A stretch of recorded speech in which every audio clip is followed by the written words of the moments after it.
Hello there. Today we're hiking the western section of Rockwoods Reservation. We're joining two trails to make this a loop hike. We're parked at the visitor center. We'll be on the Rock Quarry Trail first, which will cover this southwestern portion of Rockwoods, back close to the visitor center, where we'll then hop over to the trail among the trees, cover this section right here. This should be an interesting hike. We'll see foundations, a lot of the evidence from the mining, large boulders where they dynamite blasted out from the bluffs, some limestone, maybe a couple of caves, and those are man-made caves. And we'll hike right through the center of the major mining operations, about a half mile of it in this area right here. So altogether this hike is just under 4 miles. I'd also like to find evidence of that narrow gauge rail spur. That would be really cool. Here we go.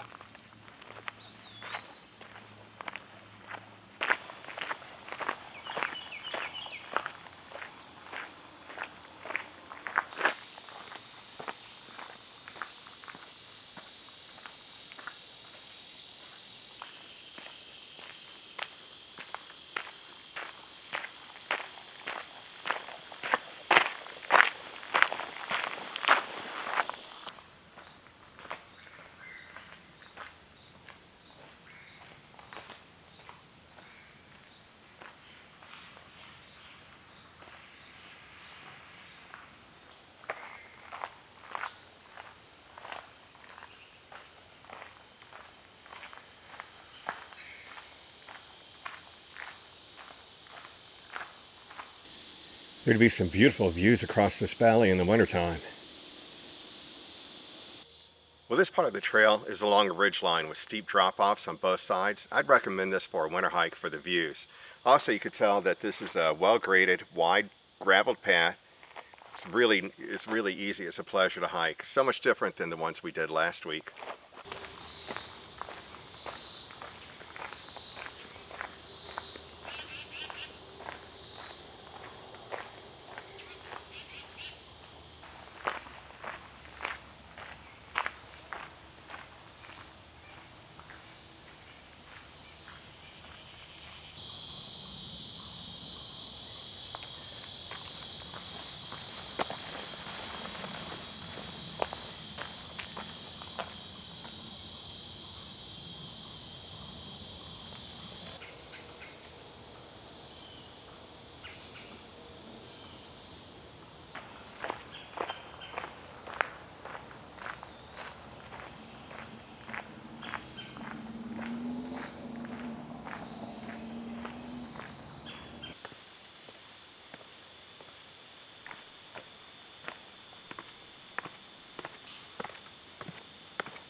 Okay, so this is my first time to hike this trail, so I'm not really certain what to expect, but now that we're in the bottoms, I know to look for some areas where they blasted out the bottoms of the cliffs for the limestone, and spur trail to Cobb Cave, which I don't know if that's natural or man-made, and then some foundations from the buildings from during the mining days.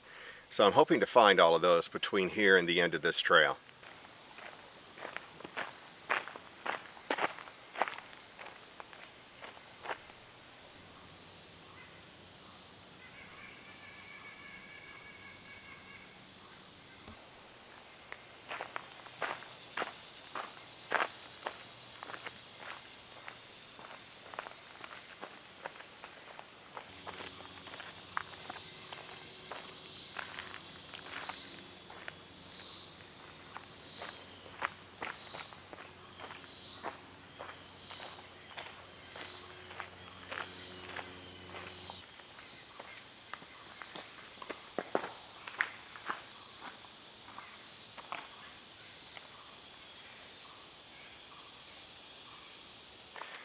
Before we go into the cave, I wanted to show you this. This is off to the left of the trail down here in this bottom area.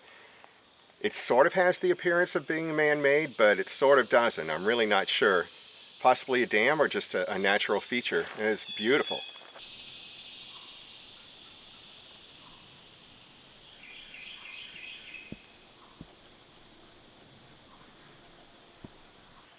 Well, this cave is definitely man-made. You can see that it was blasted out with dynamite. And there's a lot of junk in there too. Let's go look. Here we have a container for something. Full of rock.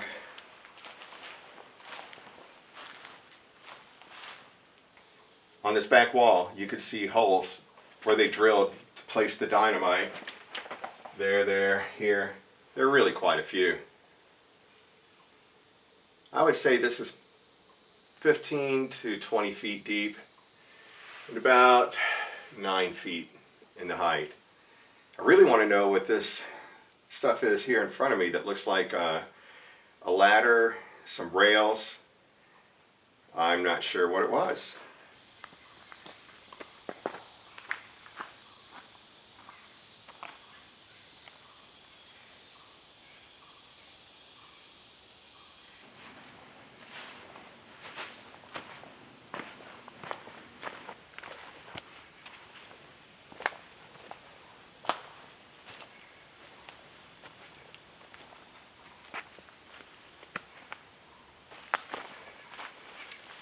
Well, look, here's another one. Maybe about 40 feet down on the same cliff. This one's a lot smaller.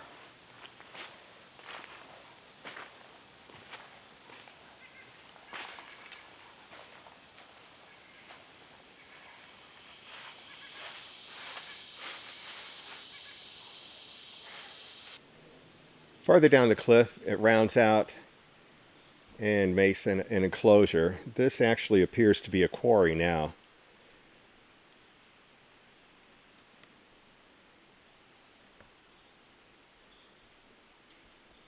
Well, now that I'm covered in spider webs and mosquito bites, back to the trail.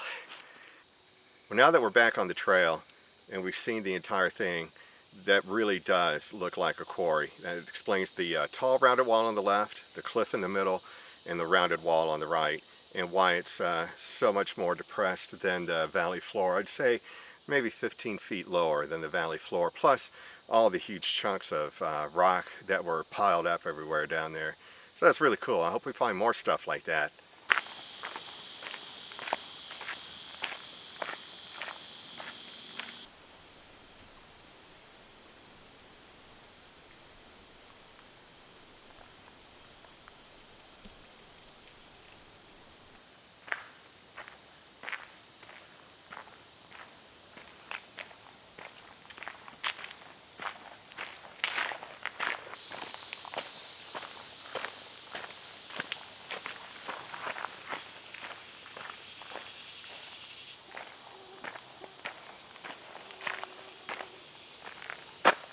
Impassable during high water.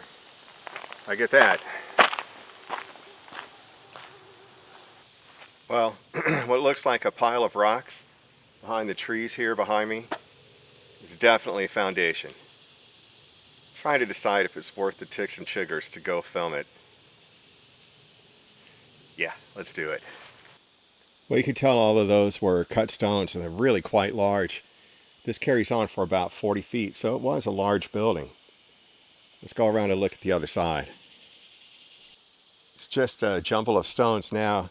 It's too bad they knocked it down.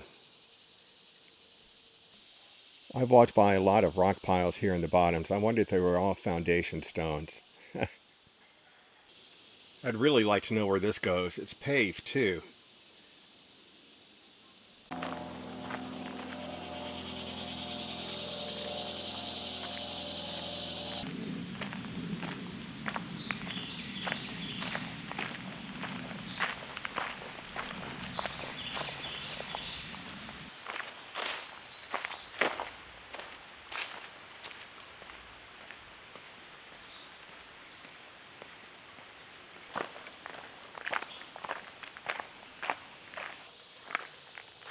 Well, we're now on the trail among the trees. I'm really excited about this. About a half mile of this trail goes through the center of the mining operations. We should see a lot of blasted out rock at the base of cliffs. And I'm not certain I'm going to go in there or not. I'm still, kind of feeling this one out, but we may film the inside of Bathtub Cave. We'll find out.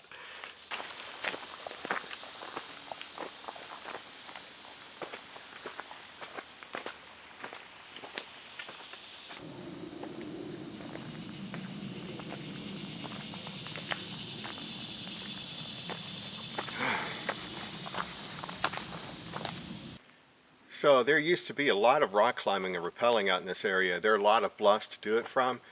Everything I've seen looks kind of chossy, kind of dirty, and a little bit dangerous to me. It's been prohibited for quite a while now, but I have heard they're considering a permit system in the future to allow this to happen again.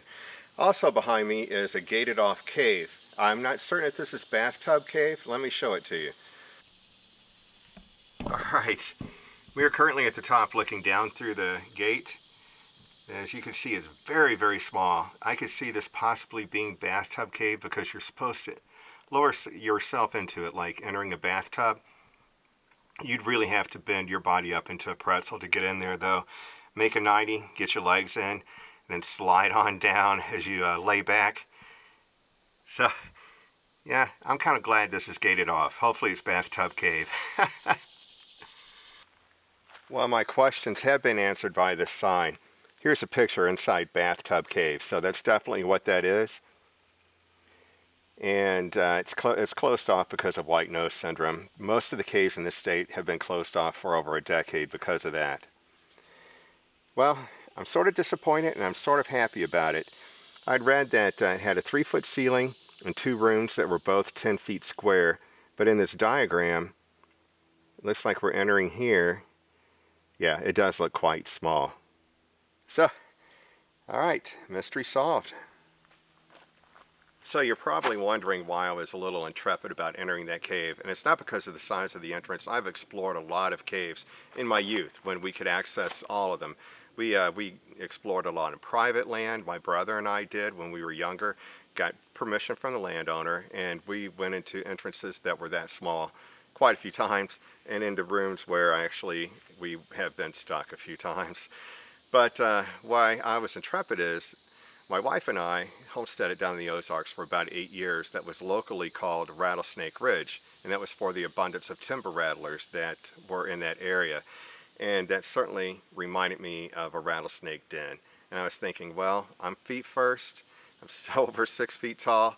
They've got a good chance to get me before I even see that they're there. That was, just my imagination running wild.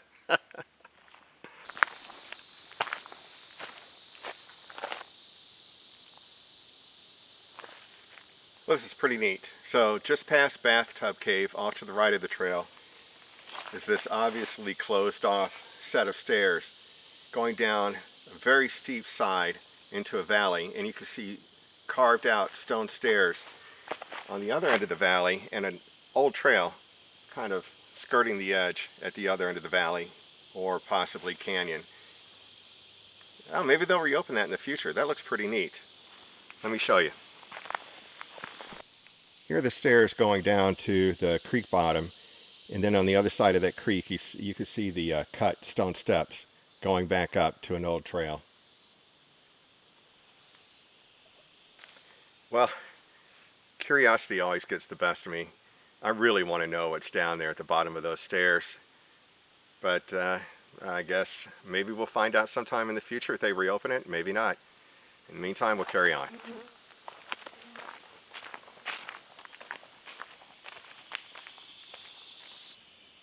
Here are what looks like the remnants of a dam that's been washed out. Off to our right, down in this valley, is a long, tall pile of rocks. And then a deep depression on the other side with a creek bed.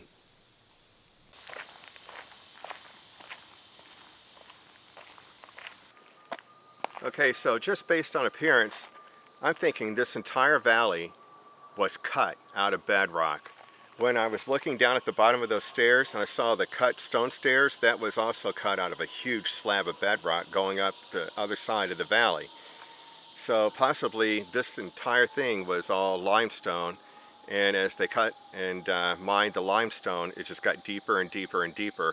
And then what they rejected was this long pile of rocks that's just to my side here.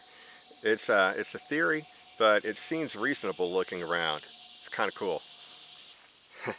By the way, if you'd like to turn this video into a drinking game, drink a shot every time I say pretty cool.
I guess right.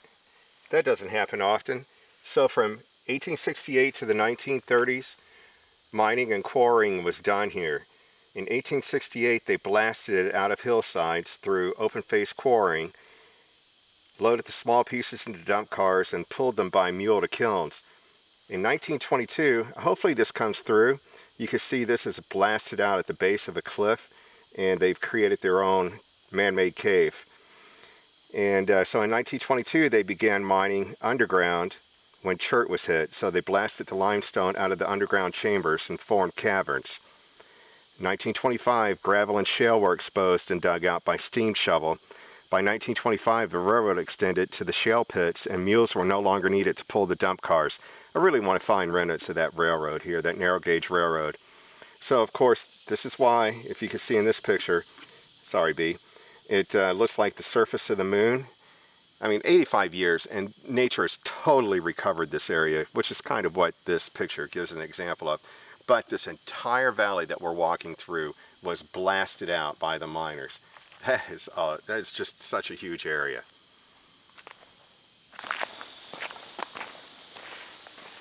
Boy, the mosquitoes are thick down here.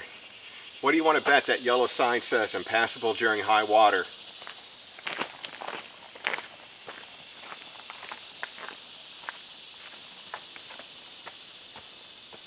Yep, it sure does.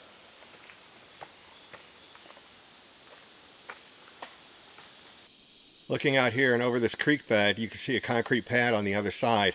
Remnants of an old bridge.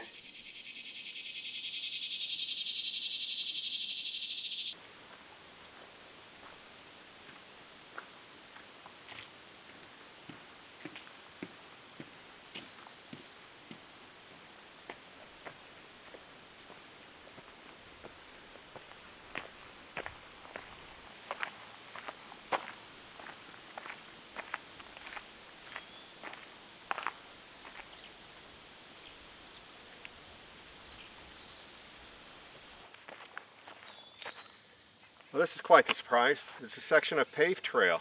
It's quite nice.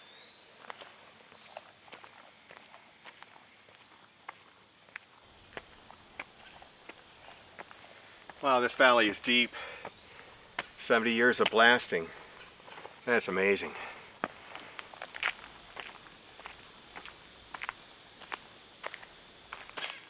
Well, we're finally at the top. That is a very deep valley. And this is the other end of the connector trail to the lime kiln trail, which we saw in last week's video. Combine that and this trail, and that's really a good day's hike.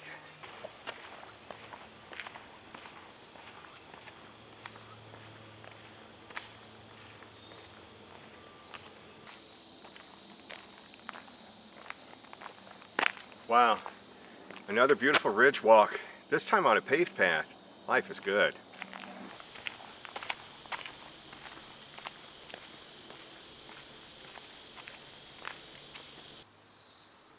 Boy, I've got to remember to come back here this winter for the views.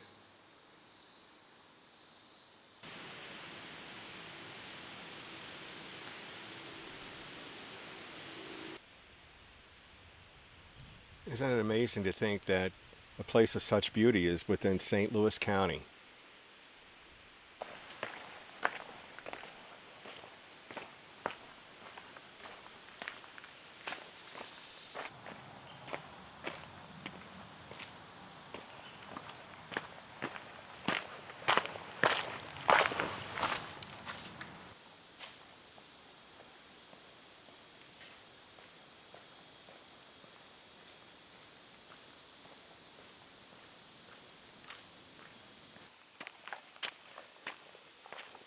Man, at first it was the chiggers, then the mosquitoes, and now it's biting flies. It's not going to be much left of me by the time I get back to the car.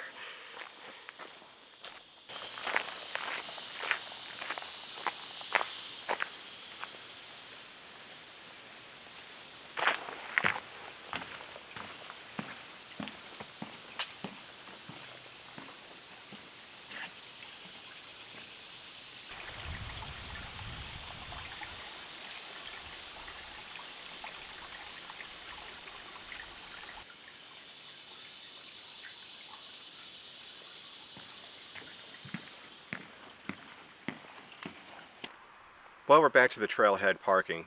We've covered everything between last week and this week that we could see at Rockwoods. Everything that's not restricted. I need to make friends with the conservation agent out here.